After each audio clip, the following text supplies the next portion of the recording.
Merci, mon général. La parole est à Delphine Lingemann. Merci, Monsieur le Président. Général. Agir vite et bien, la devise du 28e régiment de transmission d'histoire illustre bien la transformation de nos armées à l'heure de la loi de programmation militaire 2024-2030. Une transformation qui passe par la montée du cyber et des moyens affectés, et les budgets seront répartis selon des critères d'effort entre les domaines du cyber. Dans la perspective d'un budget cyber de 300 millions d'euros en 2014, je voudrais vous interroger sur la place accordée aux transmissions dans ce PLF. Quelle sera l'articulation du budget qui leur sera alloué au regard, afin d'assurer une cohérence de la chaîne d'information entre numérique et cyber. Enfin, sur le volet du coût de l'information en cyber, est-il prévu d'alimenter le budget des armées qui sont les gestionnaires, recruteurs et les formateurs pour accompagner la montée en puissance de cette ressource pour tous les employeurs du ministère? Je vous remercie. Mon général.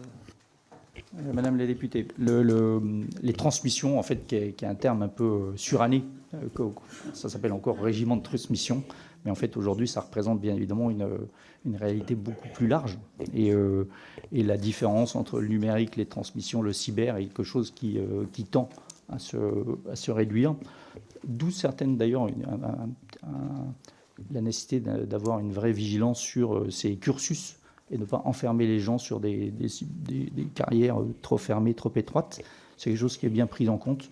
Je pense que il y a aujourd'hui une vraie compréhension de la nécessité. En fait, une opération, c'est d'abord en fait la connectivité qu'on va réussir à y mettre. Et la connectivité, ça recouvre tous les domaines qu'on vient d'aborder. Donc oui, la partie transmission, mais plus exactement SIC, cyber, est quelque chose qui est bien pris en compte.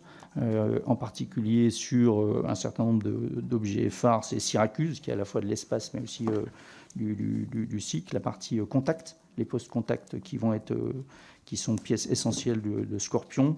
Mais il y a également, ça c'est vraiment des matériels, mais il y a aussi les doctrines, et donc derrière comment on compte employer ces matériels-là, et donc comment les armées se transforment avec le concept RM2SE, dont j'ai déjà parlé ici, mais également la partie commandement interarmé